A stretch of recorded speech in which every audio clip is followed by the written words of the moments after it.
Everywhere you look, what's happening across the planet? Oh, they're shutting down all the flights. What's happening? Oh, the gas prices are so high, there's this rush into electric vehicles. Like everything that was trying to be pushed upon us, and people kept saying, no, this is ridiculous. Now people are adopting it super quickly. And we can reset the economy at the same time and get us into the digital system here. So, with that being said, the understanding of the plan was to do what? Oh, bring in an entirely new monetary system and reset so you would have to be tracked and traced and have digital IDs to be able to operate in the system. And the only way to possibly get there is tear the old one down and burn it to the ground. And the full on destruction of everything that makes our world go in the Middle East, like they really are destroying everything that makes humanity move right now in the Middle East. They're using the guise of the war to take out all the infrastructure that allows us to have a modern world. And even if we were going to rebuild it, it would take 3 to 5 years, 10 years.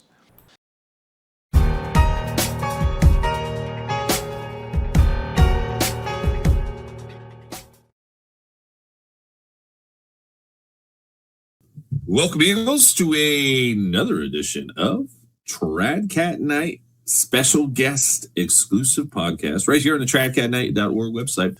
We're keeping the shows moving along, getting them kickstarted here with David Dubine from Adapt 2030. Well, I know you're in a new locale right now, but I don't know if you've been checking back in. Tennessee, I got to imagine, is probably just as crazy as it's been here where I'm at. But how you been? And welcome back to the show, man.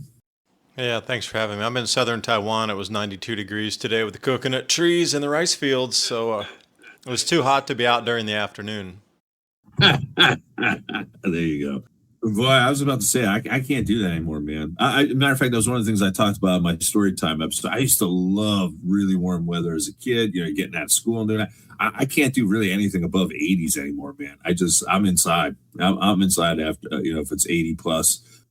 I'll take your time on the tropical beaches, my friend. I'll take it. You can stay back in the polar regions. That's it. I like it cooler, man. Yep, absolutely. Good stuff, man. Anything happening out there that we need to be concerned about? Anything in the markets over there, too, in the Asian markets, maybe that are indicative of the need to start getting prepared here? Or what's happening on that level? Well, I wanted to start with the weather first, or the climate, just because, it swings back in, because in Saudi Arabia, they had such violent hail came down that it killed like thousands and thousands of livestock. Because these herders out there, they're not really putting things up because they just don't get golf ball and larger size hail. This is the first time, I guess it's the largest hail ever recorded in Saudi Arabia. So we're starting to get these types of reports. I've been saying that we've reached a rollover point now where the insane increase in extremes in the weather is going to be so far beyond noticeable that everybody's going to understand it and start to question that this global warming that we've been fed doesn't really explain all of it. Like the magnetic field declines explain it more, and these jet streams going out of the flows that were going to reduce crop yield anyway. There would have to be an excuse why our crop yields globally would be falling 10, 12% if there was no major events happening. But now there's a major event happening called the Middle East disruption in diesel fuels, so they can explain away 20, 30% crop losses. So it'll buy them a few years of explanations of why the crops are declining, why your food prices are going up. But without this war happening, this year we were looking at a 12% decline, plus the atrocious drought conditions that are happening across America for planting right now. It's like, it's in the top three since the Dust Bowl era. In the Great Depression, this is the number 3 driest since that time. Number 1 driest would be Dust Bowl era. This is the 3rd driest, and I forget the second era. It was in the 1950s. I mean, between that and I know in times past, flooding out in places in Europe, not necessarily over like the last month since we've talked, but I know in just recent, more recent memory, there's been complaining of flooding that's been destroying crops. And then there was an article that came out within this past week indicating, as a result of supply chain disruptions, the war and all that kind of stuff, that I forget what the actual stat was, but farmers here in the U.S. were talking about how they're not going to be able to plant, like they didn't have enough fertilizer, and they were going to be like 60, 70% short of what they, usually were planting. So like you said, man, it's when it hits us, it's going to hit us. Wall Street doesn't lose money on sell-offs, you do. They create the panic, wait for you to dump your position out of fear, and scoop it up at a discount. The big banks aren't selling their gold, they're buying yours. Right there waiting with open hands. That's why I tell people talk to Noble Gold Investments. They'll help you build a long-term plan and, more importantly, help you stick to it when the noise gets loud. The minor ups and downs, that's weather. The long-term trend, that's climate. And the climate's been favoring gold for 5,000 years. So the next time you see a dip and feel that knot in your stomach, ask yourself one question. Am I making the decision, or is Wall Street making it for me? Don't let them shake you out of the position you built to protect yourself. That's exactly what they want. And right now, all new qualified accounts receive a free 10th ounce American Gold Eagle as a thank you. A real gold in your hands, that's the whole point. Visit 2030gold.com and discover how easy it is to protect your financial future. That's 2030gold.com. Click on that link in the description box below. But I don't know. In my store, I'm kind of noticing even over the last few days in certain areas. And again, I can't say for certain, but it's been pretty light, especially back on like where the meat is. You know what I mean? Because there's been a lot of holes lately. And I go typically to my store because I live like 2 minutes from it. I go like 3 or 4 times throughout the day, for my dogs. And then I'll pop back in there if I forget something really quick because it's just a 2-minute ride. But man, the meat department's just been kind of blown out. The number on beef is pretty crazy per pound. I don't know if it's like $9 or $10. I don't know if you saw that. Now, a pound of ground beef is 1 hour of minimum wage in America, which goes into the biblical verses of a day's wage for a loaf of bread. Right? We're getting, I can't even believe to say this in an interview here talking with you, is that a pound of ground beef is now 1 hour of time in minimum wage in America, which is among the highest in the world, by the way. So when you put it in that perspective, you go, wow, you got to work 1/8 of your entire time for 1 pound of ground beef. That's insane, really, when you look at it. I got some numbers for you. So what the article you referenced with the farmers not being able to plant, 70% of the farmers don't have enough fertilizer this year for their 100% needs. Now, they didn't really break it down and say this farmer over here only has half of what he needs, and this farmer over here only has 20% of what she needs, and that farmer there only has 90% of what he needs. They didn't really break it down that granular, which I wish they would have. But just as an overall in America, now this is America, so you got to realize we are at the driver's seat and positioning for, purchases of all that stuff all comes in here first. And a lot of the farmers, the bigs, they bought last year for a lot of their forward buying to get ready for planting. So that really shocks me that 70% of all farmers in America aren't going to have enough fertilizer this year. So just simple napkin math for everybody out there. It's super simple equation. Every 1% not applied results in a 1% decline in yield. So if the farmer says, I have a 10% shortage this year, I'm not going to be able to apply 10%, I'm going to be 10% short of the fertilizer I need, you can look and go, okay, farmer, you're going to lose 10% of your crops on your field. If you have 5,000, 10,000, 100,000 acres, smash and slash 10% off. So it's a 1-to-1 equation on that. Super easy to think about it. So already we're getting hit with the massive drought. Like, this is really like once in a 100-year drought we're having in the Midwest grow belt. And then we're getting on these fertilizer shortages, and then the diesel fuel's running up. So everywhere you look, like all these layers involved in it, just food's going to get more expensive, what all I would say. Just prepare for that the best you can. And, I would explain to everybody, plastics are a major part of our food packing, which is really big disruptions out here in Asia. I'm over in Asia. I'm in Taiwan right now. There's massive disruptions in plastics production. Even for most of plastics here, they're one of the biggest plastics producers in the world. They're calling force majeure for deliveries up to even Korea right now. So the amount of food we pack in plastic. So I wanted to use the idea of like cookies, for example. When you open a bag of cookies, generally they come in a harder plastic see-through type of tray. And then on that, then it's wrapped in some sort of film that's very light, that's easy to tear open. But then wrapped with that is usually some sort of mylar packing with the pretty colors on the outside. So you got 3 types of plastic in a package of cookies. Now multiply that by the thousands of things across your supermarket. Even to wrap the beef and the meats and stuff you just talked about that was getting lean, that requires cellophane or some sort of cling wrap, which is also getting lean.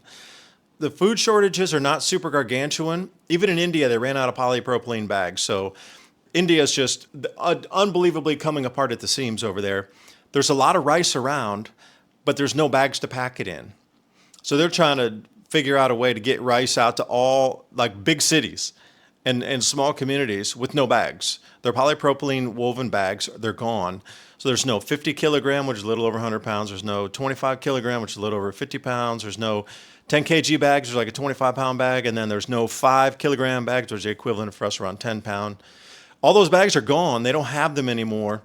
They're producing them and importing them slowly, but they're like 80% off of the bag needs that they have. So it is rippling through. The food's still there. The food's still there. But the disruption, oh my God, they're fighting, and there's just unbelievable riots and chaos just over the rice because they can't get it into the bags. Now, imagine what happens in America when we can't get the plastics to wrap our foods to get it in, to even produce it from the factory, because you ain't not getting the cookies coming in on anything without 3 types of plastics. And they're all different, like Mylar packing, film packing, and then I forget the specific name that's clear, see-through, kind of a little bit harder, crinkly plastic is. Somebody out in the industry, check the box, throw me the name there. But those 3 disappeared. Like we're not going to be doing anything with food packing. So this is a distant early warning. Learn how to buy in bulk. Moving forward, we're going to have to start thinking about buying in bulk because a lot of the packaged items are just, like you say, the reason there's some holes in the shelves, I guarantee you 100%, is because they don't have the plastic to pack them right now. And that's causing your holes in the shelves. So get ready. Please buy in bulk. Change your mind to buy in bulk, cook from home again, scratch cooking, and you'll be way better off. You'll be super ahead of the curve if you think that way right now, immediately. So we got to have that discussion as we're seeing early stages of energy lockdowns and gas rationing. Are we? What's the truth? Do you believe in regards to us being independent energy wise, especially with on the oil side? Because you hear kind of conflicting things like, why is the gas prices so high when we're largely, we have enough oil at least for now to kind of keep us afloat for a while. Then you hear others, no, it's not really that way. We really are dependent upon exports. And here we are making enemies pretty much with the top 5 places that have, oil or whatnot. And I guess we're just going to have to take them over. I guess that's the game plan. We're just going to invade or take over, trying to take over the people who have the oil. But where do you stand on that? And this is one area that I know I've talked about prepping wise because I'm not going to disclose details, but I've got quite a few 5-gallon gas cans that I keep in reserves. And so I've been, in my humble opinion, and I want to get your take on this, this is just the beginning. Like $4 gas prices ain't nothing. I mean, there's predictive programming in that Homefront video game. It's like $25 a gallon. And people protesting out in the streets, and it shows gas rationing lines and stuff. So I'm not expecting this to go anytime soon, but it to even go way higher. But what's your breakdown on the energy side here? Trump 2028, that's $20.28 a gallon. Remember the nostalgic days of $4 a gallon, $5 a gallon of gasoline? Oh, the good old days. That's what we're going to be anticipating here. But you need to ask yourself, is it truly what's happening, or is this the plan to bring us to the 2030 end of the decade goals that weren't achieved through the COVID time? Because everywhere you look, what's happening across the planet? Oh, they're shutting down all the flights. What's happening? Oh, the gas prices are so high, there's this rush into electric vehicles. Like everything that was trying to be pushed upon us, and people kept saying, no, this is ridiculous.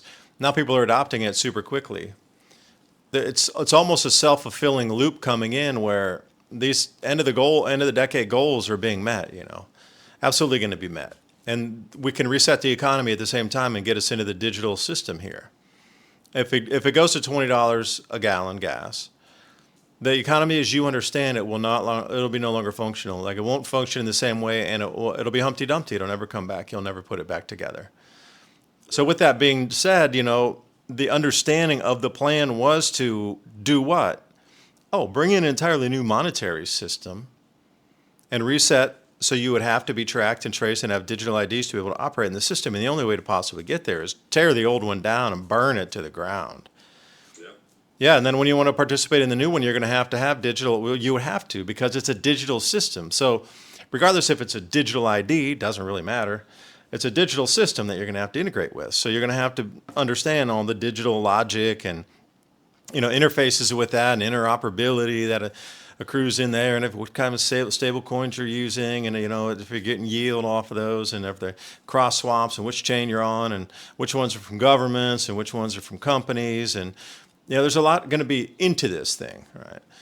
At the end of the day, it's a new system.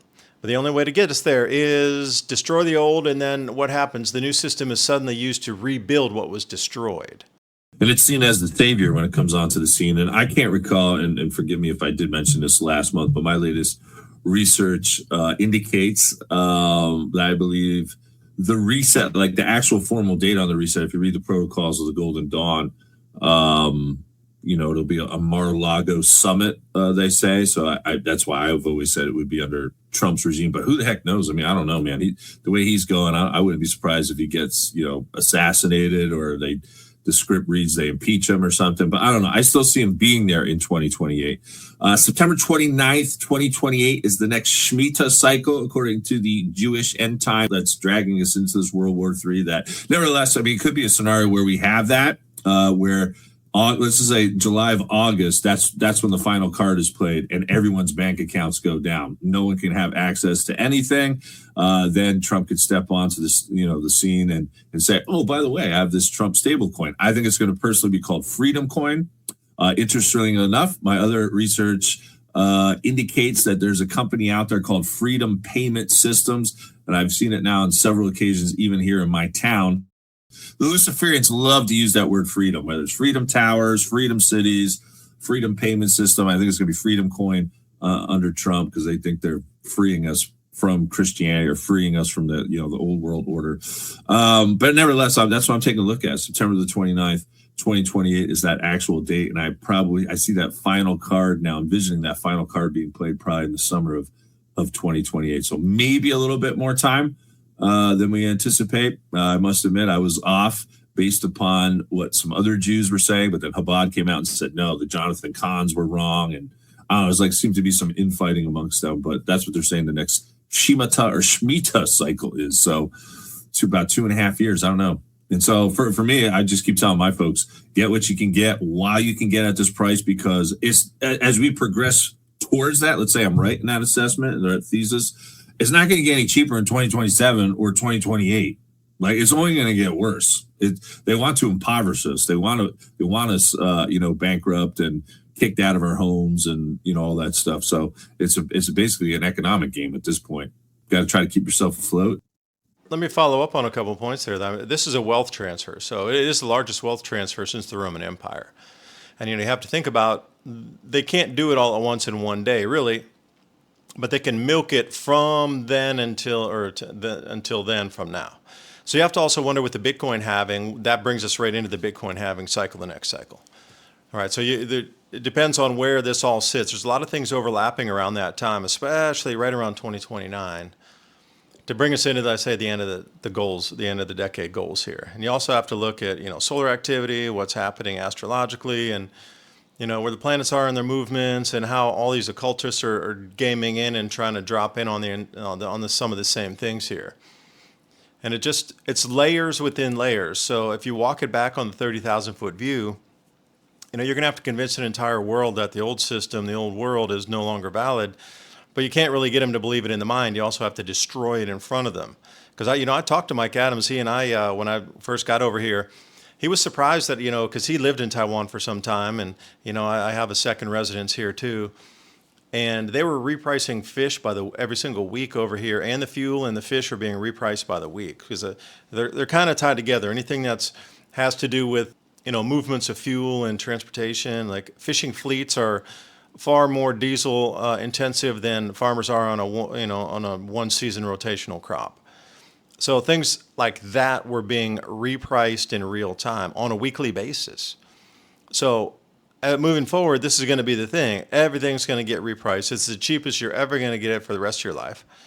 If you're going to milk an entire population, if you're going to transfer wealth out of everybody, you're going to do that. You're going to have the corporations complicit to grind prices higher indefinitely. And people are just going to complain and gripe and whatnot about, no, the prices are going high, we need government intervention. The government will say, we're going to do something, but then the prices keep going up. And at the end of the day, eventually, we're going to get to the point, again, they have to get you into a digital ID. If the system gets completely obliterated, and like your only option is to come in on a digital side of things, that's set or subset A. But if the food shortages come along with this and food's scarce and they say, hey, just sign up for this, we'll give you universal basic income. Because the first play before we even go into this complete annihilation of the economy and evaporation of the old system, they're going to want to get you onto the new system in a light version, and that would include you getting universal basic income, not to the point where you can go play and have holidays, enough for you to buy food, pay your rent, electric, which is going to companies anyway, right? So it's like government subsidies for the bigs on the stock market, all the while keeping you in this, serfdom class so you don't riot, because people through history that are really hungry riot. All right, so they're going to give you some money so you don't riot. But you're going to have to get on the digital system and your digital ID on the phone or whatever to get that universal basic income so you can eat, so you don't riot. And that'll be the first soft step into it, is all these things we're talking about now, is these prices are going to grind, and I mean grind higher. I don't know if you looked at the new FAO, which is the Food and Agriculture Organization out of the United Nations. The new FAO data came out, and we're screaming up at the start point on a 2-year price rise at the highest ever recorded for the price of a start on a 2-year rise. So the last time, let me explain this one to you. So the last time that prices rose was 2006 to 2008, and it was a 2-year window. And then 2020-ish to 2022, the prices screamed north again. See, the thing with 2006 all the way to 2008, those prices came down significantly over the subsequent decade when we restarted that upward price again in, say, 2020. We have barely stepped down from the all-time highest prices during COVID, just a couple of points down. That's our new start point for the next 2 years of price rises. They're going to have to redo new charts. We're sitting around, say, 36. All-time high was 42 during the COVID, the highest ever recorded for this UN FAO index thing. Now, they're talking above 60 on this plateau of this one here. You put it in perspective, above 60 takes us incredibly higher than anything COVID era all-time record high pricing. Now the scarcity also, because of the diesel fuel shortages and the full-on destruction of everything that makes our world go in the Middle East, like they really are destroying everything that makes humanity move right now in the Middle East. They're using the guise of the war to take out all the infrastructure that allows us to have a modern world. And even if we were going to rebuild it, it would take 3 to 5 years, 10 years. The point is they're hitting point after point after point. So Australia had 2 fuel refineries. One just got blown up last week. Russia, again, massive disaster. They spilled 1 million barrels of oil into I think the Black Sea on a periphery estuary body because Ukraine bombed it with some drones, and it had this massive oil spill. 10,000 acres is under, that's a lot of area, and it's still spilling out. And that's, it's just ecological disaster after destruction after destruction. We got oil refineries burning here, oil refineries burning across the Middle East, plastics precursors burning across the Middle East. Anything for helium, and the generic drug makers, 15% of the world's generic drugs are either smashed, blown up, or behind the curtain over there. Like everywhere you look, our entire world's just being turned off and destroyed so it doesn't come back. This is what we're facing. So the grinding higher prices, it's going to grind like you've never seen, because if we don't have the plastics, then what happens? Diesel fuel is one of the lowest hanging, easiest fruits to solve. Like that's a no-brainer, man. You can just come back from diesel so fast, but you can't come back from turning off a plastics plant. Like just for example, for most of plastics, they don't have enough ethylene and naphtha to continue to produce plastics. They're running at the minimal throughput to keep their factory open in Taiwan. This is affecting everything, and mainly one of the things I was reading about earlier is plastic piping. So anything construction-wise that uses plastics it's just going to disappear. And if we have another super freeze like we did down in Texas and all those pipes broke and all the packs and everybody's pipes and everything, there just won't be anything to replace it with. We're getting into this level of disruption now. So plastics is the big thing not a lot of people are looking at, but that is the 50,000-pound gorilla in the room is the plastic shortages. It's not the food yet. It's the plastics. The inter-Asia plastics trade also is totally disrupted because what comes from the Middle East, being Formosa Plastics and Formosa Petrochemical Company, they are the ones that normally would supply further afield in Japan and Korea. Now, this is being disrupted as well. So if any of our companies are getting plastics from Korea, parts, manufacturing automobile parts coming out of Japan and Korea, they're not there either because the whole line of what would be considered base product to manufacture plastics on that specific basis for, I don't know, the different HDPE and different harder plastics, that's done near those factories. Now that's dried up. So how do you even get repair parts for cars? You know, the clips and different kind of voltage meters and all that thing that plugs in and capacitors thing, clap. Any kind of clips or anything that goes into a car, harnesses, this stuff's just, it's drying up. This is the biggest thing to think about is plastics, Eric, plastics. Did you catch Trump when he said to our manufacturers here in this country in regards to cars, basically telling them to move away from making cars and just making parts and stuff for the military? But I thought that was very, very telling. I think in an hour where it seems pretty clear that they want to limit our freedom of movement. But one video, and you can follow up on that, but one video that I saw that I wanted you to break down a little bit, if we could, let me see if I could find it here again, but it was in regards to the fish, like a shortage on that side. Oh yeah, seafood too as well. Anything specifically? I mean, is that also just tied into plastics or is there something else going on there? The first thing, you know, I listed a bunch of different countries that were, and this still goes on today because the diesel really hasn't filled itself back up. In the United States, I was saying, okay, the Gulf shrimp fisheries, the natural caught shrimp, those are going to be the first things to disappear. And also the feed for the fish, like the fish feed that they use for the farm raised, whatever it is that you're getting, the eels, the shrimp, the fish, the clams, whatever it is, that's also getting incredibly expensive. The same thing here in Taiwan. You know, these fishermen are not going as far offshore as they used to because the cost benefit for them is not there yet. But the whole crux of the video was fishermen or fishing fleets are pulling back in really close to shore because they don't have the ability, because the price of the fish is not high enough yet for protein from the ocean to cover the cost of the diesel. So like in Denmark, their diesel costs went from, say, $13,000 to $36,000 in a single week. So most of the fishing fleet in Denmark's staying in, right? But in the future, this is where this whole, you know, continuous grinding higher prices, eventually the protein source from the ocean is going to be so valuable, it's going to eclipse the price of the fuel, where it will be cost effective for fishermen to go back out and catch it again. But you're going to be paying 3 to 5 times more for your fish and your proteins.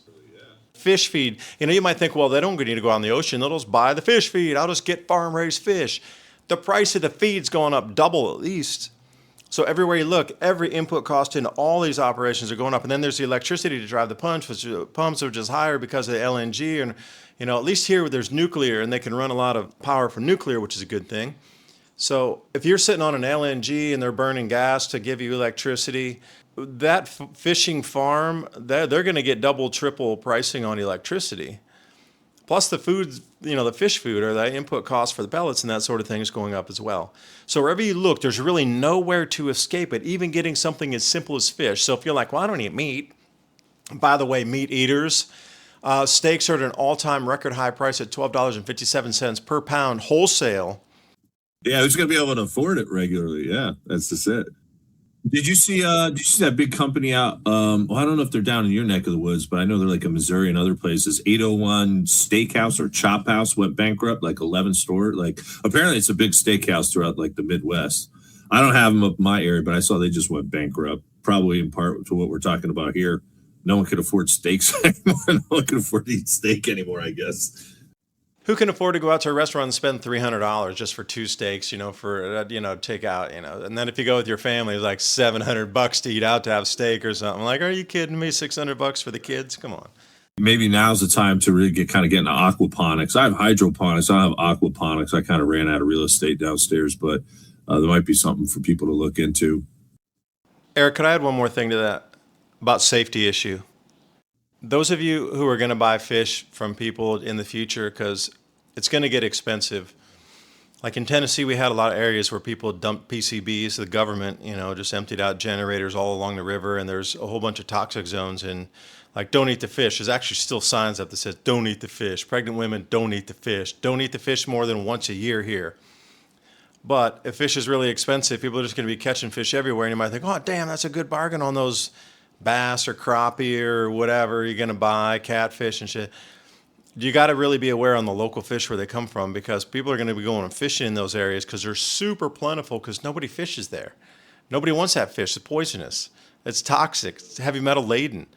But if you're like looking for a bargain for fish, and then you're like, "Hey, yeah, I got a whole bunch of fish over here," you're going to need to be super, super, super discerning where the local fish comes from. If it's like river caught or pond caught kind of fish, lake caught fish in your local area, and you're like, "Damn, that's a bargain to get it." Yeah, probably because they got it in one of those toxic waste zones. So you're going to have to really be careful on some of these purchases you're making. Please, safety issue. Yeah, I mean, that's where I was going next, just safety in general. I've written articles about this many, many years ago, probably well over a decade, that this point in the script, we're getting dangerously close to that part of the script where it's going to be Black Friday every day. That day, Black Friday, where people go out and they start beating each other up over toasters or whatnot. Like, I've said, you're going to need a bulletproof vest to go out and get bread. And this is why I keep arguing. You got to have everything on, with your home or your homestead or however you're doing it, because you're going to want to limit going out to getting some of this stuff. And it's not just going to be on food, it'll just be on product too as well. But it's going to get wild here. Once the stock market crash, it indicates protocols of the Golden Dawn says that's when martial law will be declared, probably in conjunction with some other stuff we're talking about here, whether it's energy or climate based or whatever it is. It could be multi-layered. You're going to want to be in as best shape as possible for what you have on hand, as opposed to having to go out on a black ops mission to Walmart to get a loaf of bread. We ain't seen nothing yet, is my point. I mean, in regards to prices and in regards to unrest. And this is why Trump, as of April the 1st, got his civil, whatever he calls them, civil reaction or civil unrest teams, ready to go. Because we're at that portion of the script where people are going to lose their marbles. I'll just say the ones who can adapt moving forward, whatever direction this thing goes, if you can adapt and change more quickly and just accept the new situation for what it is, it is. Instead of trying to cling to the old world or cling to why something is different 2 weeks later or a month later or whatever, just operate in now is now, and the old thing doesn't exist anymore. Because there's still a lot of people that have lost their marbles, still trying to hold on to the old world of pre-COVID, and that ain't coming back, right? So it's going to be doing a weekly like that, or a monthly, or something like this, moving forward. So, rightly as you talked about, Eric, if the stores are open only on a Thursday, you can't just complain like the stores used to be open all the time. There used to be all this stuff here. I can't believe it. That's not the world you want to be living in. You want to be living in the world, if the stores are open on Thursday, you're planning your whole day around Thursday to get the most optimal benefit out of that store being open, with safety-wise, security-wise, etc. Like, you're going to have to just reframe everything again, like bulk buying foods. Like, these things are going to take longer. If we are required to, like in Venezuela, stand out in front of, in line to buy things, more than COVID, you had to stand out 6 foot apart and all that garbage. If food's going to be distributed on a sort of a ration basis and the digital ration cards, that sort of thing, it's going to take way extra time to stand outside. So you're going to have to allocate different time in the days too. So you're going to have to really plan time. So it's going to take you longer to cook. You're probably going to need to go bulk, because a lot of things are going to disappear with plastics. So, you as well as I, cooking a good hearty dinner is going to take an hour and a half, something like that, maybe 2 hours to plan it if you're really good at planning things and putting stuff in the oven or putting soups or stews on and then letting them deep simmer for a few hours. You can get away with that. But just in general, preparing food for the family and then doing the dishes, you're looking at a good 2 hours round trip on just a single meal. So you're going to have to budget more time for cooking. You're going to have to budget more time for standing in line. The time allocation is going to need to change too. So yeah, just a lot of things mentally to get through on this. It's going to be a changing world, and we're not going to go back to the old world again. As much as COVID changed and it changed our world, it's totally different. This set of circumstance now is going to blow that away times 50 or something. The world we're going to move into is going to be it's not even going to remotely resemble this one. We're still sort of semi-remembering or semi-resembling the pre-COVID world. Things are still sort of similar, right? But not really. But when we enter this new place, it's going to not be similar at all. There's going to be nothing you won't even know that it's the same world we're in. like the real oil shocks are going to start hitting around June. Like we haven't even gotten into that part yet. This is we're still so far away from the real shocks hitting because we had this extra supply around in the country, and we had some extra supply laying around on ships, but that's all been gobbled through. So all the backstop that we used to have around the planet, it's totally gone. So the real shocks are going to start to hit around June. And I've heard like Martin Armstrong, I like to watch him. He was saying that he's looking for a significant ramp up in June and July. Like their programs and an algorithm takes a look at everything. He was saying June and July, there's just some significant gargantuan event tied to all this that's going to hit. Well, I'm looking at the same thing on a different end of it. When I was listening to him, I almost got chills because I was looking at it from saying, all right, the oil shocks are really going to start hitting in June. So if anybody's out there, you're going to need to fast track whatever you're doing. You're going to fast track it. Like for me, and everybody asks, well, why'd you come out to this little island out in Taiwan out here? I have a second residence. I got an ejection seat in 2 different countries, need be. And the cost of living is way lower out here than it is in the States, believe it or not. And then if push comes to shove, I just want to give a distant early warning to everybody, or a distant invitation to everybody. My ultimate bug out spot, if both locations flame out, is Sumba Island in Indonesia. I really believe this is one of the last places that will be standing on the planet. So you'll find me down there.